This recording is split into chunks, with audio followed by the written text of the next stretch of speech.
Aeropuerto de Richmond, Virginia. Un Boeing 737 se prepara para aterrizar.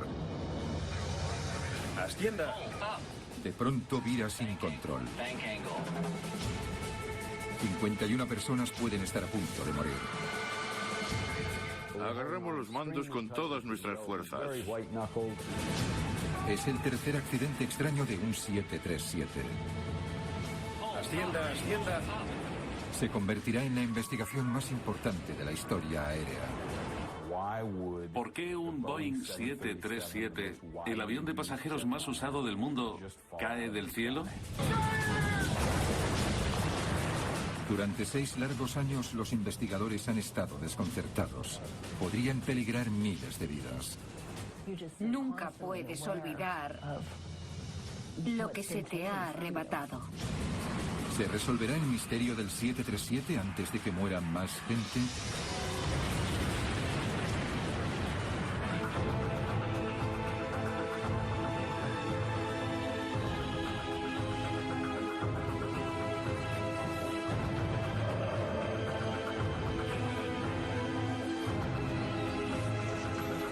Desastres aéreos. El misterio del timón de dirección del 737.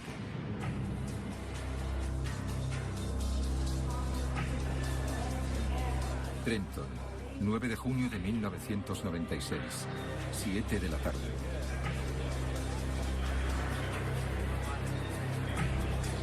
Brian Bishop lleva 4 años volando para Eastwind Airlines. Era la noche perfecta para volar. No te esperabas que se produjeran retrasos ni problemas. La tripulación tiene que volar a Richmond, Virginia.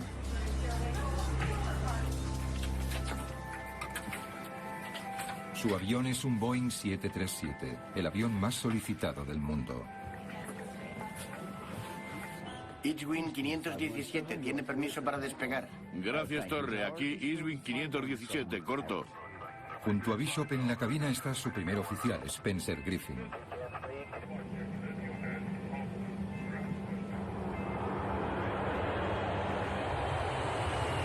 Mientras anochece, el avión surca los cielos, como miles de 737 hacen a diario. Después de 87 minutos se aproximan a su destino, Richmond.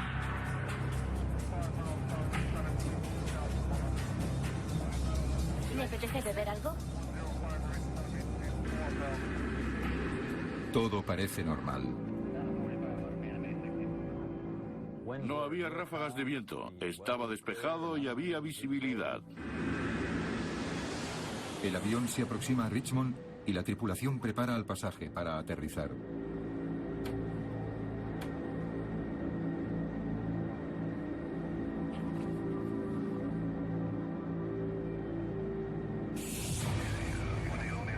Entonces el avión entra en una zona de turbulencias.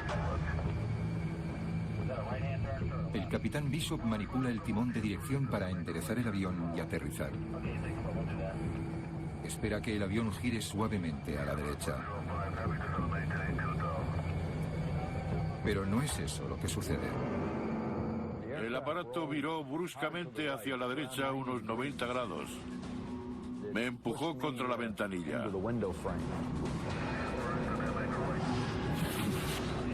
El avión está girando más de lo que Bishop pretende. Está a punto de darse la vuelta. Bishop intenta rectificarlo, pero los controles no responden. El pedal se movía, pero iba muy duro y solo bajó 2,5 centímetros. Oía un ruido sordo en ese pedal. No tenía fuerza suficiente para empujarlo más. El avión está fuera de control y se dirige irremediablemente al desastre. Agarras el mando con todas tus fuerzas. Has de calmarte y actuar deprisa. Intenta dominar el avión, pero no puede impedir que gire a la derecha. Bishop sabe que el impacto es inminente.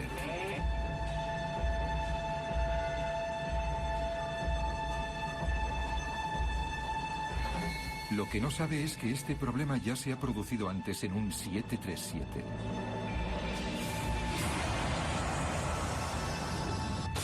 ...3 de marzo, 1991, vuelo 585 de Denver a Colorado.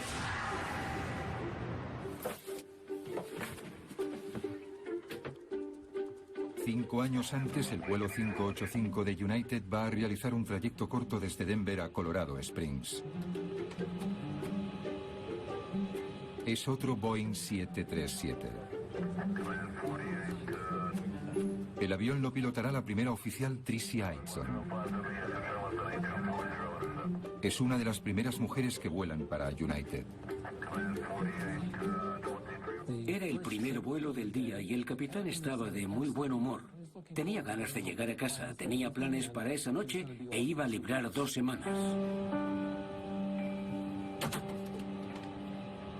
La ruta les hará pasar por las montañas rocosas. Vuelo 585 listo para despegar. El terreno montañoso siempre forma turbulencias de aire. Los 25 pasajeros a bordo esperan un viaje agitado. Señoras y señores, si viajan con frecuencia por esta ruta sabrán que suele haber sacudidas incluso cuando hace buen día, como hoy. En la cabina todos están relajados. El capitán ya ha pasado por esto antes. Hablaban sobre el tiempo, sobre las turbulencias, sobre cómo se prepararían para aterrizar. Señoras y señores, estamos volando a una altitud de 11.000 pies. Pueden contemplar las magníficas vistas de las montañas rocosas desde las ventanillas de la derecha.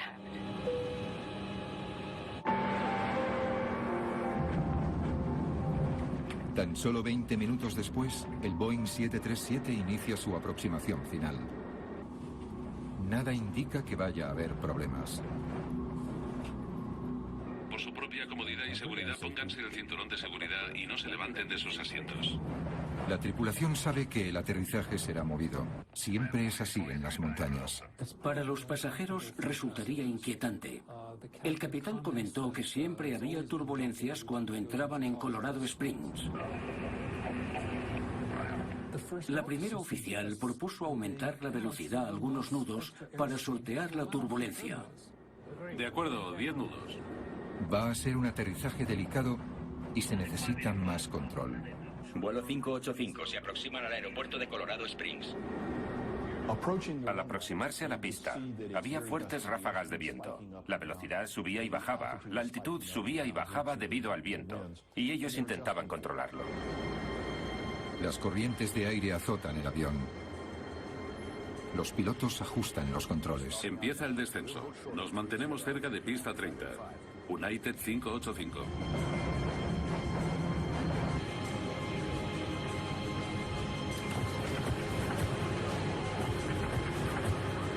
El capitán se esforzaba por aterrizar sin problemas y le preocupaba estar tan cerca de las montañas y que hubiera tanto viento. Estaban a menos de 3 kilómetros del final de la pista. Hay tanto vaivén que se arriesgan a alejarse de la pista. Lo rutinario es girar y volver a enderezar la trayectoria. Había problemas y quisieron alejarse de la pista, girar e intentarlo de nuevo. Estamos a 11.000 pies. Pero no pueden intentarlo.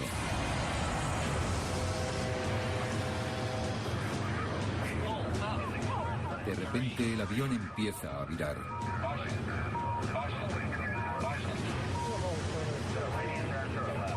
El avión gira bruscamente hacia la derecha. Demasiado bajo.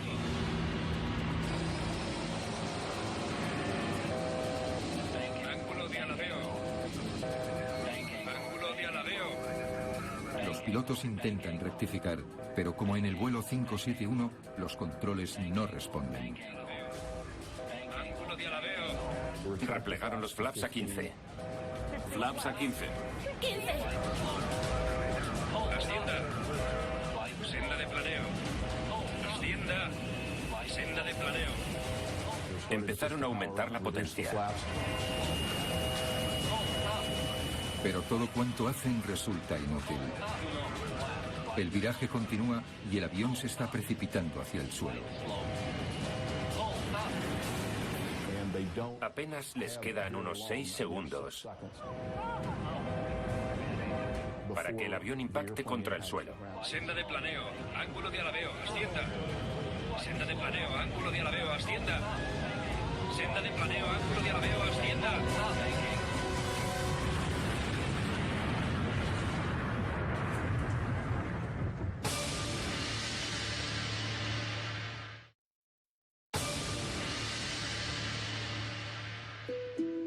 El 737 estaba solo a unos kilómetros al sur del aeropuerto de Colorado Springs, aproximándose para aterrizar, cuando cayó en picado y se estrelló en un parque rodeado de casas por 3 de sus lados.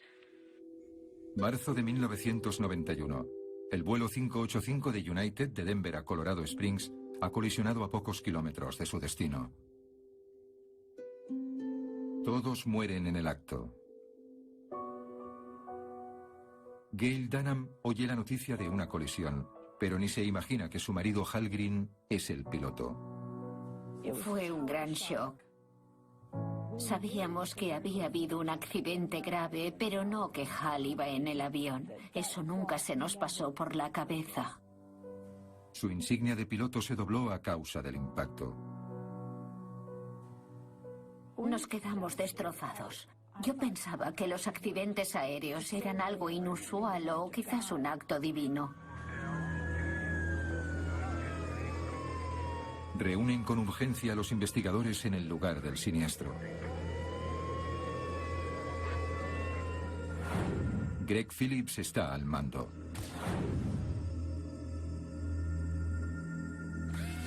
Realizar una correcta investigación es una gran responsabilidad. Es una cuestión de vida o muerte.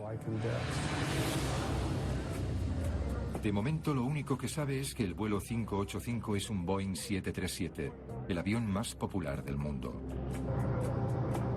Si un avión tan utilizado tiene un defecto, es vital descubrir cuál, sin equivocarse. Como investigador de accidentes, en un caso a tu cargo, uno de tus mayores miedos es encontrar una irregularidad, que la Agencia Federal de Aviación exija al fabricante su reparación y que ese no sea el fallo.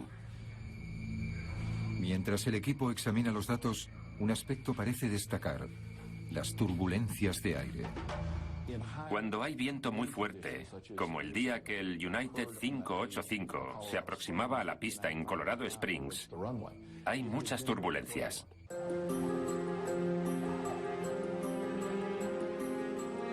Esta zona cercana a Colorado Springs es famosa por un tipo de turbulencias denominadas de rotor. Dirección del viento sobre las montañas rocosas. Corrientes de aire muy rápidas que pasan por encima de las montañas generan torbellinos y vórtices verticales. Pueden tener la fuerza suficiente para volcar un avión pequeño, pero ¿podría pasarle lo mismo a un 737? Al aproximarse a la pista, les alcanzó una ráfaga muy fuerte. Esto no basta para explicar la catástrofe. Los pilotos están entrenados para enfrentarse a esas turbulencias. Tiene que haber algo más.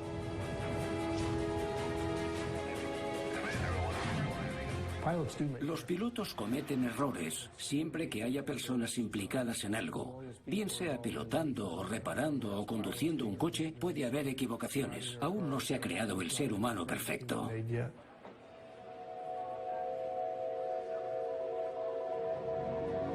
Pero tras una investigación que duró casi 2 años, el equipo de Phillips concluye que ni las turbulencias ni un error del piloto explican el accidente. La colisión del vuelo 585 sigue siendo un misterio. No hay una causa clara que hiciera que el avión reaccionara como lo hizo. Se trata de una anomalía misteriosa. El 585 fue una humillación para la Junta de Seguridad del Transporte. Redactaron un informe en cuya portada se decía que el avión había colisionado por causas sin determinar. Eso es bochornoso. Solicito permiso para despegar. En años posteriores, el Boeing 737 sigue siendo el avión más utilizado del mundo. El misterio del vuelo 585 se archiva discretamente. Los familiares se quedan con la sensación de no saber qué ha pasado.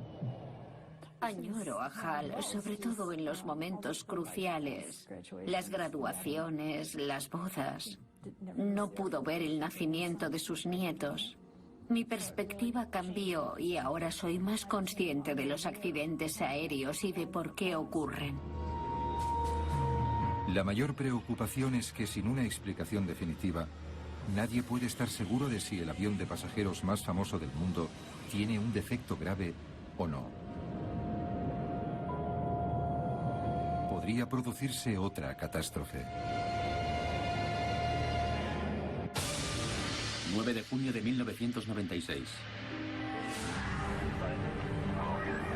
Han pasado 5 años y otro 737 en el vuelo 517 de Eastwing Airways gira descontrolado sobre Richmond, Virginia.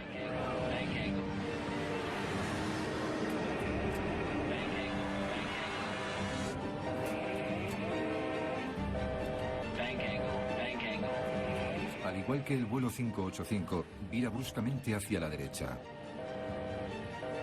El capitán Brian Bishop forcejea con los controles. Nos encontramos en una posición casi vertical e incapaces de poner el avión en posición horizontal.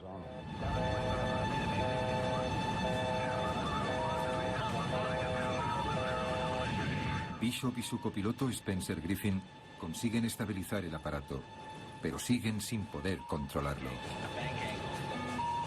Logré evitar que volcara, pero no conseguía controlarlo. Cuando te enfrentas a un problema así, lo único que piensas es en hallar una solución. El vuelo 517 muestra el mismo fallo que el 585 y corre el riesgo de sufrir el mismo destino. Llamé a la jefa de asistentes de vuelo y le dije que teníamos una emergencia, que se abrochara el cinturón.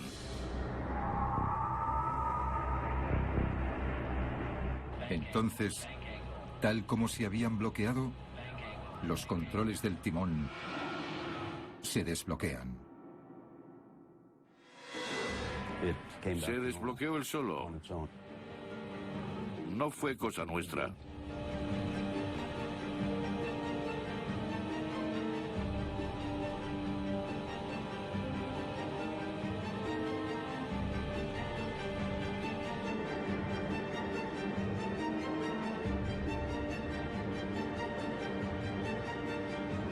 Pero aunque Bishop intenta manejar la situación, los controles vuelven a bloquearse. De repente, el avión volvió a hacer lo mismo por segunda vez. En ese momento, luchábamos por permanecer en el aire. Intenté propulsarlo más, pero no logré girar el avión. Y en ese momento, dudamos de si podríamos volver al aeropuerto. Bishop mira a su primer oficial, Spencer Griffin. Él me miró y me dijo, ¿controlas el avión?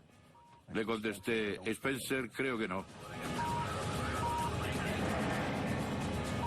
Debemos alejarnos de esas casas y esos edificios. Mientras vuelan sin control sobre Richmond, ven la ciudad debajo de ellos. Era de noche y se veían las luces. Para mi sorpresa, él, con toda tranquilidad, dijo, mira, ese parece un buen sitio. Están a pocos segundos de la catástrofe. ¿Volverá a producirse el misterioso accidente de Colorado Springs? Los pilotos no se dan cuenta de que otro accidente ocurrido 2 años antes fue a causa del mismo problema. Es algo que los investigadores creían haber solucionado ya.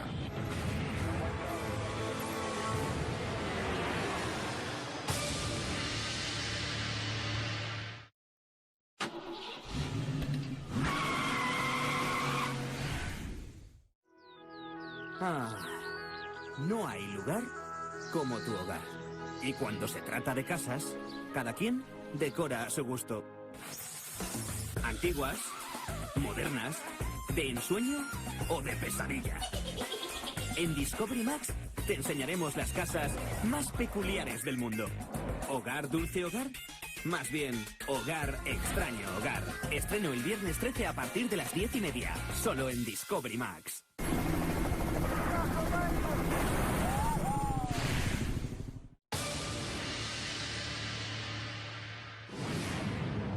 Vuelo 427 de US Air.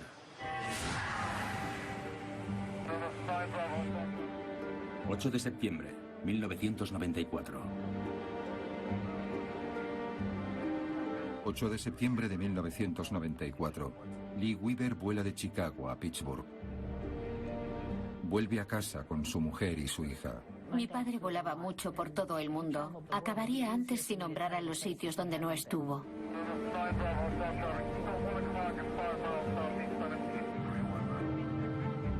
Al mando, Peter Germano y Chuck Emmett. Hay 127 pasajeros. El vuelo 427 de US Air es otro Boeing 737. Era una aproximación rutinaria a Pittsburgh. Todo iba como siempre. El avión funcionaba con el piloto automático. No nos han dado información de las conexiones de vuelo. ¿Sabes a qué puerta vamos? Aún no. Vuelo 427, reduzca a 210 nudos. Mantenga nivel de vuelo a 100. Aquí siempre nos hacen reducir.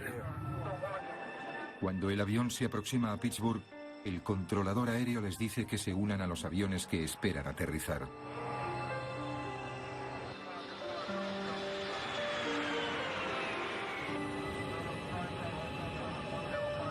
US Air 427, gire a la izquierda rumbo 100.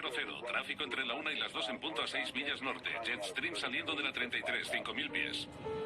Girando a 100, US Air 427. Los pilotos reducen a 190 nudos, lo máximo que pueden aminorar sin que el 737 se desestabilice. Configuraron los controles. Despliegan los slats y los flaps para volar con seguridad a 190 nudos. Debería ser un aterrizaje rutinario más. Oían a los controladores aéreos hablar con otros aviones. Todo era normal. He oído a mi hermano hablar de cómo se imaginaba a mi padre plegando la bandeja, guardando su maletín, masticando el último hielito del vaso.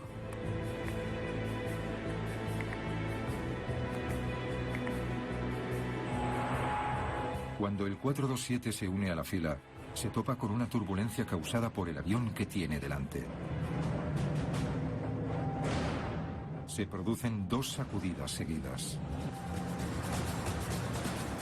El avión empezó a virar. ¡Dios mío!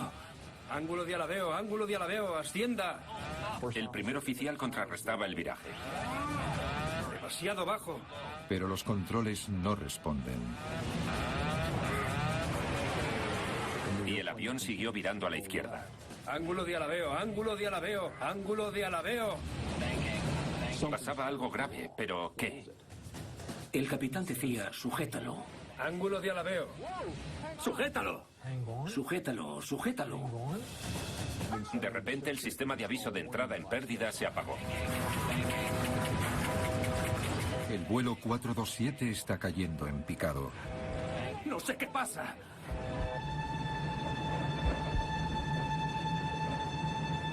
Lee Weaver ocupa el asiento 32A. Me imagino que pensaría en su mujer, sus hijos y sus nietos. Y seguro que intentó ayudar a los que estuvieran a su lado.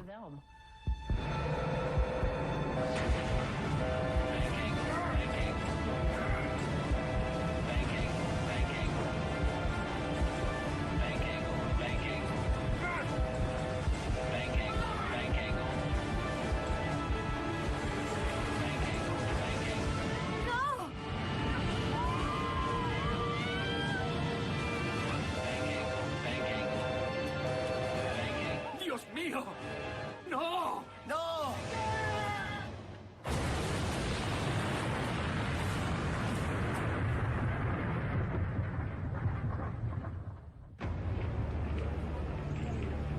El vuelo 427 se estrella contra el suelo a 261 nudos, a varios kilómetros de la pista. Se calculan unas 135 víctimas. No hay supervivientes. ¿No hay supervivientes? No hay supervivientes. ¿Qué panorama hay? ¿Qué han dicho? No lo sé, es horrible. No puede ser peor de lo que es. Recuerdo que sentía una soledad profunda, un vacío enorme.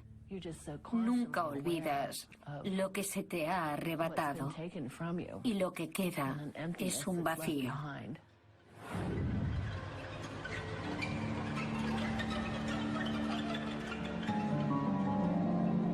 Avisan al investigador de accidentes aéreos Malcolm Brenner. No tarda en ver paralelismos con accidentes previos.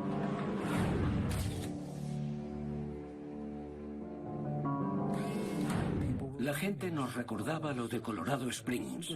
En principio, este era otro 737 que también había virado de forma descontrolada.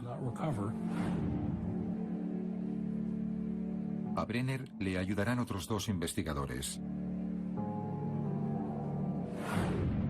Greg Phillips, responsable de la investigación de Colorado Springs, y John Cox, otro miembro clave de ese equipo. Cuando llegué allí era de noche. Había una luz naranja a lo lejos. Y mientras miraba alrededor, vi lo poco que quedaba del avión. En los árboles había restos de personas. El suelo estaba reblandecido. Y vi que era por el combustible del avión. Era una combinación de cosas espantosas. Era imposible que hubiera supervivientes. La colisión había sido tremenda. Su prioridad son las grabaciones de vuelo. Su primera tarea es descubrir si hay muchas similitudes entre este accidente y el de Colorado Springs. La trayectoria de vuelo de ambos aviones era similar. Parecía haber cierta relación entre ambos. Los investigadores deberán descubrir si esa relación aparente es real. Y para ello, crean una animación por ordenador de los últimos instantes de ambos vuelos. Después los comparan uno junto al otro. Los resultados son asombrosos. Los últimos instantes no son parecidos. Son idénticos. Creíamos haber descubierto algo que había afectado al vuelo 427 de US Air y al United 585. La investigación pasa a tener una importancia vital. Habitualmente vuelan más de 1000 737.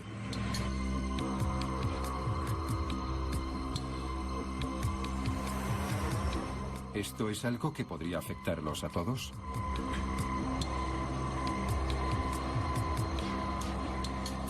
Era un desastre en toda regla. Nos costó muchísimo creer que eso fuera cierto. El equipo examina la animación con más detalle. Localizan el momento exacto del fallo en ambos vuelos. Primero, los aviones se topan con turbulencias. Después, viran descontrolados. Algo misterioso que no pueden detectar ni contrarrestar ha ido mal. Supe que necesitaríamos a todos los investigadores expertos posibles y que los necesitábamos enseguida.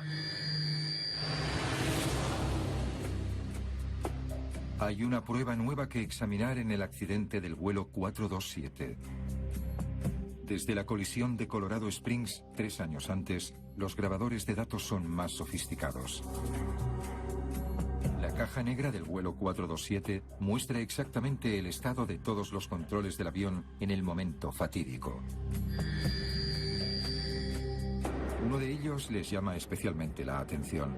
El timón del vuelo 427 está atascado hacia la derecha, hasta lo máximo que puede llegar. Esto haría girar el avión sin control. Para corregirlo, el piloto debería mover el timón en dirección contraria, algo que no ocurrió. ¿Por qué?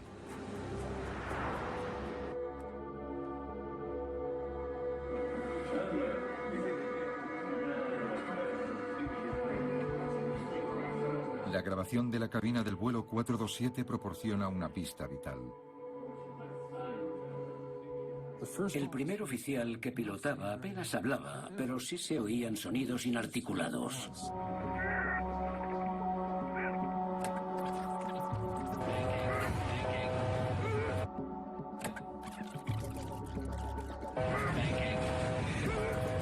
Oír esos sonidos en una grabación es raro. Los controles están diseñados para no tener que forcejear. Esos gruñidos resultaron ser nuestra prueba más directa.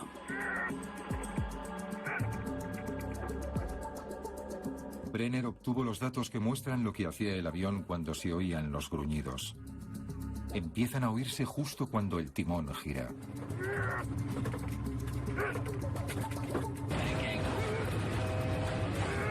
Eso le da una idea a Brenner. ¿Y si el primer oficial está usando toda su fuerza para controlar el timón, pero este no responde? Aprieta con fuerza el pedal del timón. Lo pisa a fondo, pero no baja. Lo presiona con todas sus fuerzas, pero no logra que el pedal baje. Los sonidos del piloto sugieren que pese a no haber pruebas físicas, tal vez se produjera un problema mecánico.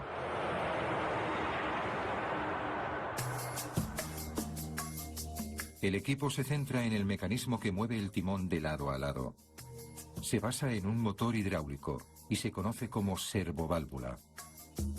El fluido hidráulico entra y esto se mueve atrás o adelante según las órdenes desde los pedales del timón. Si la servoválvula falla, el timón se atasca.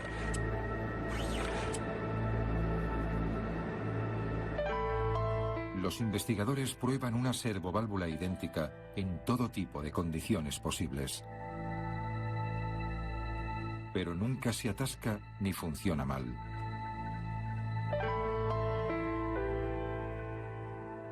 Fue frustrante no hallar una causa clara. Todo parecía normal. El sistema del timón funcionaba con toda normalidad.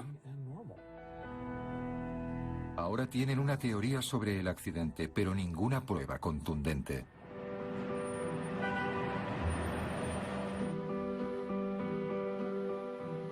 Partiendo de que el timón pudiera haberse atascado, se le pide a Boeing que mejore los servos del timón de dirección de todos los 737.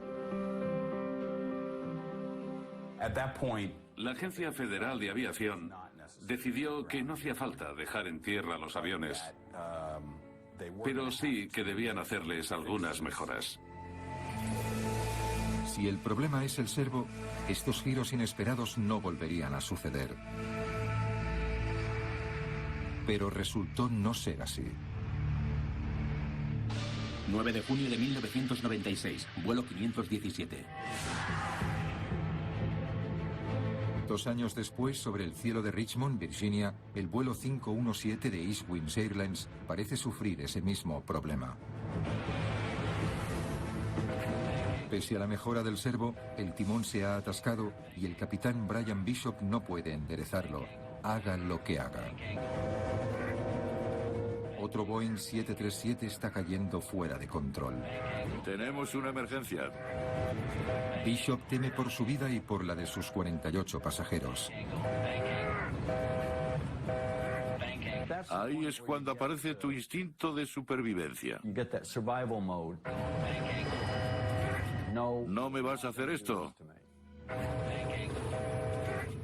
No te da tiempo a tener miedo. Voy a conseguir aterrizarlo.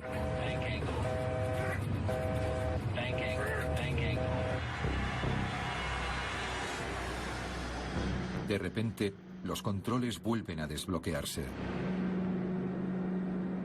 El avión se estabiliza. Es la segunda vez que los controles del timón se han bloqueado y desbloqueado en pocos segundos.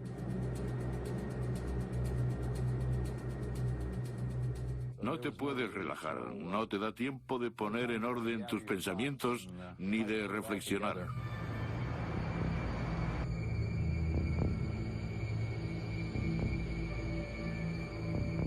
El primer oficial me preguntó si controlaba el avión. Le dije, no sé, no estoy seguro.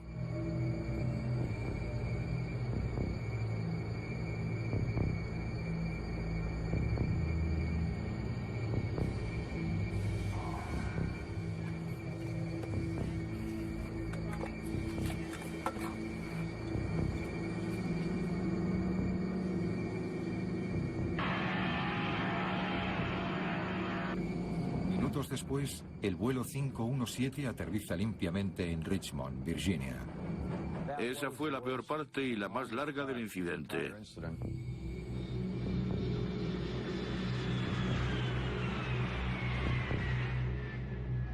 Se han salvado por los pelos. Las alarmas no tardan en saltar en la industria aérea. Tras los fatídicos accidentes de 1991 y 1994, los investigadores creían haber identificado y resuelto el problema del 737. Pero se habían equivocado. El 737 vuelve a considerarse un peligro.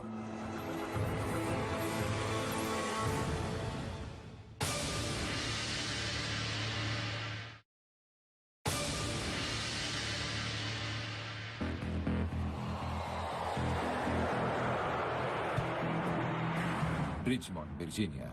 El vuelo 517 de Trenton se ha salvado de milagro. 2 veces, ya que mientras el avión descendía, los controles del timón se han bloqueado, haciendo virar el avión a la derecha sin ningún control. La investigación sobre el incidente se inicia inmediatamente. Al día siguiente me llamaron de la Junta de Seguridad del Transporte.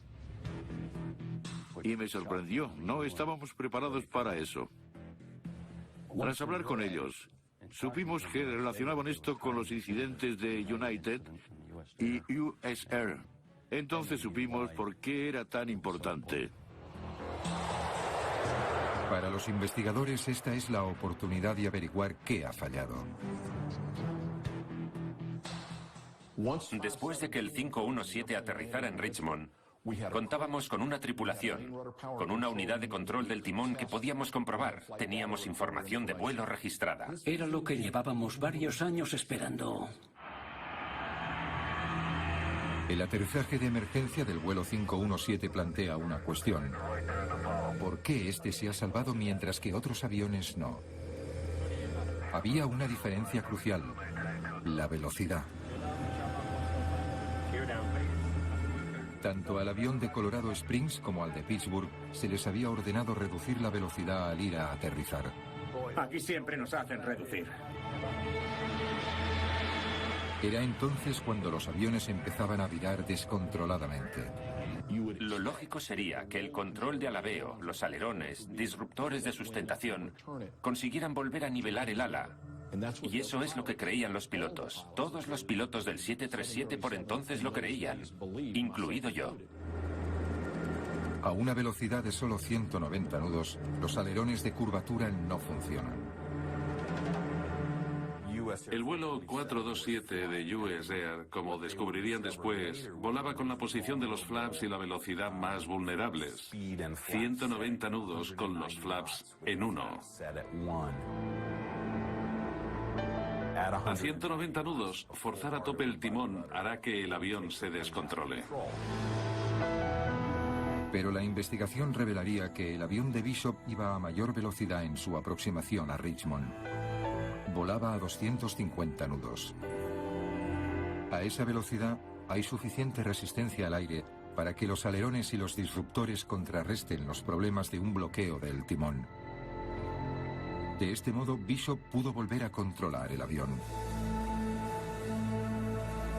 La velocidad es lo que ha salvado al vuelo 517. Me encantaría decir que soy un gran piloto, uno de los mejores del mundo y que salvé un avión. Lo cierto es que la suerte tuvo mucho que ver y la mayoría de los pilotos habría hecho lo mismo.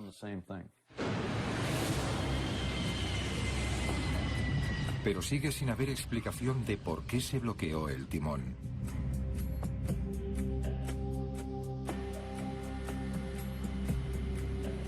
Durante varios años, los investigadores no obtienen resultados. Nada de lo que hacen reproduce el fallo mecánico. El misterio de los servos del 737 se convierte en una de las investigaciones de accidentes aéreos más largas de la historia. Entonces, tras miles de pruebas, intentan otra cosa. Simulan lo que le pasa al servo si se le somete a frío y calor extremos. Enfriamos al máximo la unidad principal de control del timón y luego introdujimos allí fluido muy caliente. Lo hicimos basándonos en que mientras el avión volaba, la unidad se enfriaría y si había un sobrecalentamiento del sistema hidráulico, podría introducirse fluido caliente. Después simulan el movimiento de lado a lado del timón. Y oían el clic y el siseo rítmico. El clic y el siseo de la válvula mientras se movía de izquierda a derecha. Clic, siseo. Clic. Al final ocurre algo. Se para y se bloquea. Y eso es lo que no lograron descubrir en 3 años. Las pruebas revelan que en condiciones excepcionales, cuando el fluido hidráulico caliente se encuentra con el metal frío del servo, la servoválvula que controla el timón se bloquea. Y cuando las condiciones cambian, se desbloquea. Era buscar una aguja en un pajar. Si el timón se bloqueaba, no aparecía ni una grieta ni nada en ese metal que indicara que eso había ocurrido. Descubrieron un fallo mecánico que no dejaba rastro. Era el hallazgo que habían buscado los investigadores. El gran descubrimiento fue saber que podía producirse un bloqueo sin dejar rastro.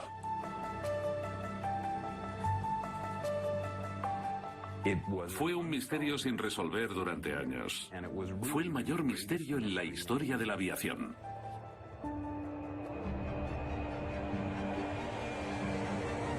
Desde 1996, al principio de esta investigación, Boeing ha modificado y mejorado el mecanismo de control de la servoválvula del timón.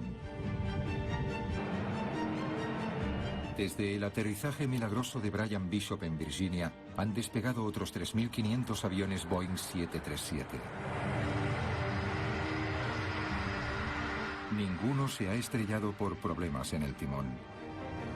Como resultado de ese cambio y esas mejoras, no se han producido más anomalías ni problemas con el timón. El problema parece haberse resuelto.